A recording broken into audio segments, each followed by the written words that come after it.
Chapter 16 Silver Dollars. While Biz was roughing up Jim Dandy, the one named Stump eased up beside me to whisper, "Don't worry yourself any. I won't let them do anything real bad to you."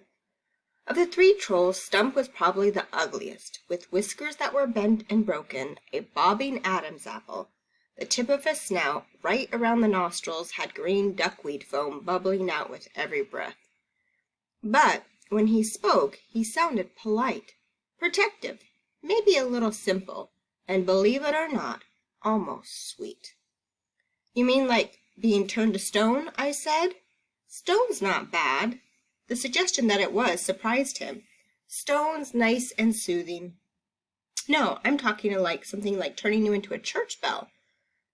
Think how terrible that would be." "Can you do that?" I asked. "Turn people into church bells? I mean—" "Not that I know of," Stump said with a startled laugh. "I was just saying it. You know, one of those for example things." I was about to ask how they turned people into stone, but Stump suddenly stiffened and shuffled away. Looking up, I saw Biz shoving Jim Dandy back toward the fire. Biz doesn't talk a lot, but he sure seems like he's the one in charge. "Let's get down to business here," Jim Dandy barked, having received his marching orders. "We need to get these screens by tomorrow night."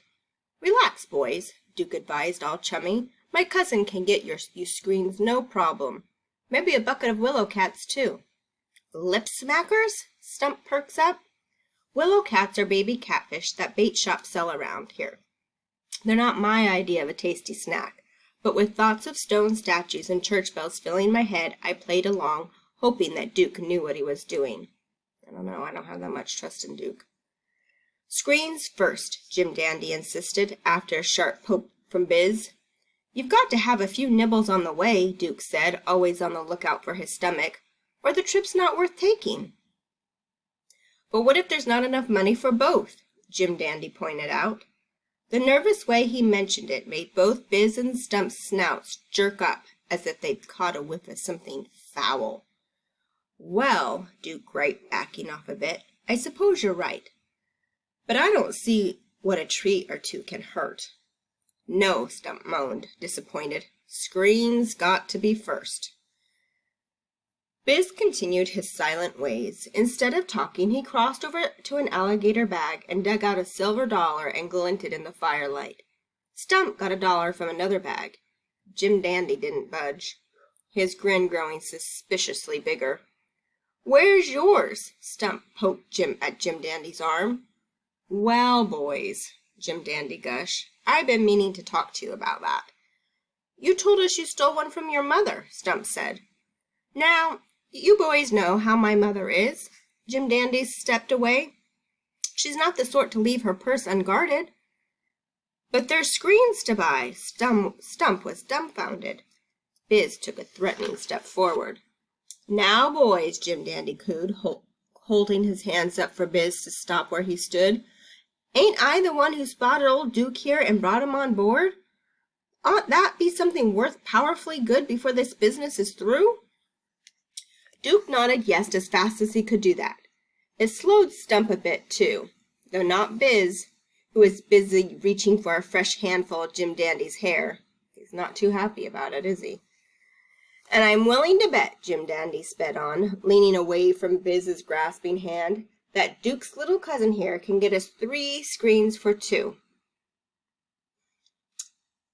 "But screens have always been $1 apiece," Stump protested, shocked at the notion that they could be had for less. Biz glared without bothering to agree. "Yes, they have," Jim Dandy said, doubling up on agreeable. "But you've heard how this little cousin of his can sing, and if she can't get us 3 screens tomorrow, plus some willow cats, then I'll swim back home and pinch a silver dollar from my mother's purse no matter what." "You've said that before," Stump frowned. "And this time I mean it," Jim Dandy promised.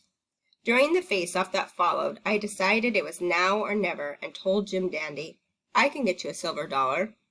"She's got a heart of gold," Jim Dandy cried out with a laugh that didn't sway anyone, not even Duke, who was reaching for my ears.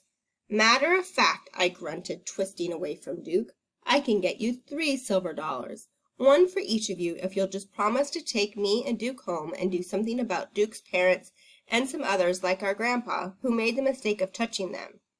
They all looked at me with blank faces that I felt obliged to add, "They're all stone." "Don't promise her anything."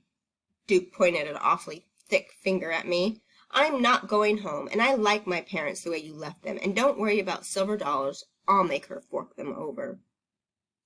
"What'd I tell you?" Jim Dandy patted Duke on the back like a proud father. Biz drew a finger across his throat, shutting Jim Dandy up fast. "Save your dollars," Stump muttered to me downcast. "They wouldn't do us any good. These screens got to be bought with silver dollars stolen from our mother's purses. Otherwise we'll never find our fathers." These river trolls have some weird rules. "We don't know that for sure," Jim Dandy cautioned. "Rules got to be followed," Stump said stubbornly. "Why do you think they're rules?" Jim Dandy didn't come up with a slick answer for that, not with Biz trying to throttle him. It left me pretty tight pickle, too, seeing as how I didn't have a backup plan to the silver dollars. "Sit down," Duke growled in my ear. "Be quiet." He grabbed my arm, too, but the instant he touched me, his horn shot out another inch, and he let go of me with a yelp. After that, he left me alone, as we listened to the trolls carry on about how Jim Dandy was afraid of his own mother. They kept it all the way till dawn, when they wrapped everything up in a hurry, snatching their alligator bags. Stump and Biz each slapped a silver dollar in my hand. "Talk sweet," Jim Dandy offered advice instead of a dollar. "Don't worry," Stump said, doing enough for all of us. As for Biz, he gave me a look so cold that it made me wish I were on my way, but I wasn't. Planting my feet, I announced that I wasn't going anywhere until they promised to change Duke's parents, our grandpa, and a couple of others back from Stone. Duke nearly fainted from embarrassment. His cheeks boiled so red, but Jim Dandy only threw back his head and brayed loudly. I think braid's another way of saying laughed. It was Biz who gave me an answer. "Done!" It was the first word I heard him say, and it answered why he was so willing to let Jim Dandy gab away. His voice was as high and squeaky as a baby bird. Being a tough guy with a voice like that had to be all uphill. The way he held a paw out to shake our deal wasn't exactly reassuring, not as grim as he looked, but I shook his scaly mitt anyways.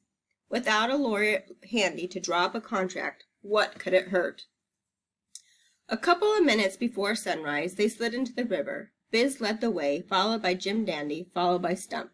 Single file, they disappeared under the current. A few bubbles, then nothing. Seems like every time the sun goes down, they have to go under the river. I wonder if that's something for all river trolls. About then, the sun popped up, huge and red, over the eastern bluffs like something was chasing it. The campfire snuffed out, leaving a sickly green curl of smoke. "Aren't they great?" Duke asked me. Chapter 17. Trip to the Big Rock. The trip to Big Rock. Doesn't sound like Duke really wants his parents turned from stone, does it? Duke hustled me back to the dugout canoe and slapped a paddle in my hands. When I asked how he knew where to go, he said, "They sent me over there yesterday to arrange things." My ears perked up at that, for Duke never explained anything unless trying to cover up something else. I wonder what he's trying to cover up. "How'd they arrange to turn your folks to stone?" I asked, dipping my paddle into the river. By daylight, I saw that the paddle was a crooked old stick with a flattened coffee can knotted to one end, but one stroke sent us skimming over the water. Duke's mood brightened with my question, so I knew that wasn't what he was hiding. "Touch them with a feather," he bragged. What kind of feather? There wasn't exactly time to ask. The back door blew open, and there they were. It was really something. Hoping to cut short his smirk, I tossed out, "So what'd you arrange at the store?" "Never mind about that," he said, souring fast. "Just say you're there for screens." When I pushed him on it, he got prickly, but I stuck with it until he admitted that the store owner had refused to sell screens to anyone with a horn. Afterward, Biz had wanted to ditch him. When Jim Dandy stood up for him, he pretty much made himself a friend for life. No questions asked. It must have been about then that my services got volunteered for free. "What makes you think I'll have any luck getting screens?" I asked. "Not now," Duke grumbled under his breath. "They might be listening." "Who?" "Jim Dandy and the boys." "Where?" I twisted about without glimpsing one troll snout in the water. Duke glared and dipped his chin toward the bottom of the canoe. I couldn't spot any trolls swimming beneath us either, but that didn't mean anything. The river was pretty muddy. We paddled upstream toward Big Rock, a small village on the Wisconsin side, and steered clear of the boat and barge traffic on the main channel. It was a 5-star spring day, blue and clear, and more blue and warm. Tree branches remained bare, but you could smell spring cooking inside them. It was too grand a day to waste chasing around in a dugout canoe that was attracting the first flies of the year. "Say I help you with these screens," I said, keeping my voice low. "Then what?" "We do some mining." "With screens?" "We'll need them for sifting sand." "For what?" "Stars." He spit that out as if every doorknob in the world knew as much. "I'm sure you'll find tons of them." I didn't even bother to roll my eyes. "What about your parents and Grandpa B?" "Who cares?" Duke jeered. Figuring he was trying to impress his new friends, I ignored the crack. "So we get these stars, then what?" "We trade them to Bo, the great rock troll." "The one who tricked their dads?" I remembered the troll songs. "Are they going to make you an honorary troll for helping?" "Maybe," Duke said, doing his best not to sound hopeful. Uh-oh, it sounds like Duke wants to become a troll. A moment later, he gruffly added on, "Hold on." We shot across the main channel in a quarter-mile before a big rock and tied up below some railroad tracks. There was a nice dock right in town, but Duke refused to go anywhere near it. Turning sullen, he muttered that yesterday a bunch of kids on the dock made fun of his nose. If he saw them again, he might tear them to little pieces, and we didn't have time for that. We were after screens. "Get 'em and come back," he ordered, meaning no dilly-dallying. "What if I need some help carrying them?" "Figure it out." "I might drop them." "Don't." He was about to add one of his famous or-elses, but 2 large bubbles surfaced popping out near the boat. I caught a whiff of trolls. "If you need help," Duke said, changing his tune fast, "stand on the end of the dock and wave." "You're a peach." I scrambled out of the dugout before he could sock my shoulder, the way he usually did whenever I brought up peaches.